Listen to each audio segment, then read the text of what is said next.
Big boss വീട്ടിലെ toilet എല്ലാം സാബുമോൻ വൃത്തികേടാക്കി, അറിഞ്ഞുകൊണ്ട് വൃത്തികേടാക്കി. പുറത്തുനിന്ന് ടിഷ്യൂ പേപ്പർ എടുത്തുകൊണ്ട് അകത്തേക്ക് കയറി അതെല്ലാം നനച്ചിട്ട് അവിടെ ഇവിടെയൊക്കെ ആയിട്ട് ടോയ്ലറ്റിന്റെ ഓരോ മൂലയിൽ ഇടുന്നു. എന്നിട്ട് തിരിച്ചിറങ്ങി വരുന്നുണ്ട്. എന്നിട്ട് ബിഗ് ബോസിന്റെ ക്യാമറയെ നോക്കി പറയുന്നു, ബിഗ് ബോസ് ഇവിടുത്തെ ക്ലീനിങ് ടീമിന്റെ ഡ്യൂട്ടി കൃത്യമായിട്ട് ചെയ്യുന്നുണ്ടോ ഇല്ലയോ എന്ന് അറിയാൻ വേണ്ടി ഞാനൊരു സംഭവം ചെയ്തിട്ടുണ്ട്.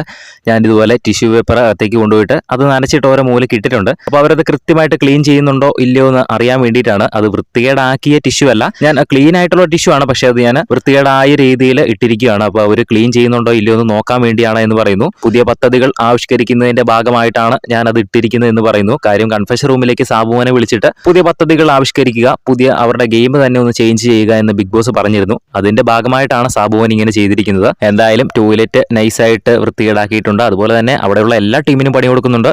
റൂം ക്ലീൻ ചെയ്യാൻ പറയുന്നു. അതുപോലെ കിച്ചൺ ടീമിന്റെ അടുത്ത് സ്റ്റൗ വൃത്തികേടാണ്, അത് നന്നാക്കാൻ പറയുന്നു. അങ്ങനെ ഓരോരോ കാര്യങ്ങൾ പറയുന്നുണ്ട്. വെറുതെ നിൽക്കുന്ന റോബോട്ടിന്റെ അടുത്ത് എല്ലാ ഡ്യൂട്ടീസും ചെക്ക് ചെയ്യണം, അവർ കൃത്യമായിട്ട് ചെയ്യുന്നുണ്ടോ എന്ന് മോണിറ്റർ ചെയ്യാൻ പറയുന്നു. അങ്ങനെ എല്ലാവർക്കും പണി കൊടുത്തിരിക്കുകയാണ് സാബുമോൻ. ഇപ്പോൾ അവിടെ വീട്ടിലെ എല്ലാവരും എല്ല് മുറുകെ പണി എടുത്തുകൊണ്ടിരിക്കുകയാണ്. കൂടുതൽ ലൈവ് അപ്ഡേറ്റ്സിനായിട്ട് നമ്മുടെ ചാനൽ ഒന്ന് സബ്സ്ക്രൈബ് ചെയ്യുക.